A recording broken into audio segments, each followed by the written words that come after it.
Hello, I'm Queenie, and I have been coloring inside of a box. And actually I've been designing inside of a box, and I say that because it's been the inspiration for the name for my pattern. Whenever you're given a challenge like this, every decision you make closes off some options, and then you can only make decisions about your pattern within that new box. So the first decision I had to make was what kind of color would I want to do. Once I've made that decision, now I can only work within that box. And then I choose my colors and I can only work within that box. Well, I couldn't really name it Gag Gift, although I really considered it. So I've named it Matryoshka. And I don't know if you recognize these. These are Matryoshka dolls, and inside there are dolls after dolls after dolls.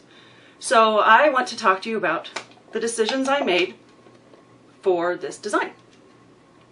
The first decision was made for me. It's a box sweater with drop shoulders, a certain amount of ease, and it had to be colorwork. All right, that's easy. The first decision I made myself was to decide to use Fair Isle.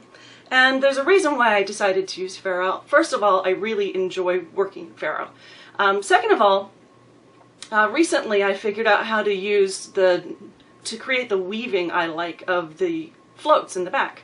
When working a wrong side row. And to give you an idea what I'm talking about, here's a piece which shows the weaving that I like to do. I think it creates a marvelous fabric on the back, something I would not be ashamed to have seen, and nothing that can snag on your hands when you're putting on your garment. Alright, so I figured out, since the last time I designed in Fair Isle, how to do wrong side rows this way. And so I wanted to use this technique in my new garment. This platter was the inspiration for the color work in my pullover. I inherited this from my grandmother. I know it's from Turkey, but I don't know how she came to own it. So the primary color here is this kind of golden yellow, and this is the Simplicity yarn. So that's what I used to match that. And then next we had the kind of reddish brown earth tones, and I wanted to capture both of those. So here we have the red and the brown. And then we have some really bright blues and greens. So here they come.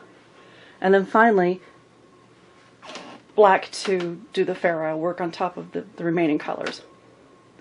So now I need to figure out what kind of a motif I want to do. And I use the platter to inspire that as well, and I don't know how well you can see it. I'll provide a close-up picture elsewhere. But this is the motif that I will be using for the main body of the sweater. Alright, so at this point I now have my colors, I have my swatch. I need to figure out what ratio of colors to use. And I just counted the number of stitches represented each color as I expected to use them, and placed my order and got some sleep. Okay, so in the course of one crazy 27-hour period, I've gone from here to here. Now whatever I make is going to have to use just the decisions that I've got available in this box. And those decisions include things like what shape of a garment am I going to make? Is it going to be a cardigan? Is it going to be pullover? How much ease it's going to have? How long is it going to be? And it's going fairly well. At least I don't think I'm going to embarrass myself on this challenge. And I've got a little sample to show you, and here is the wrong side of a sleeve. And I've got some pictures to show you here too.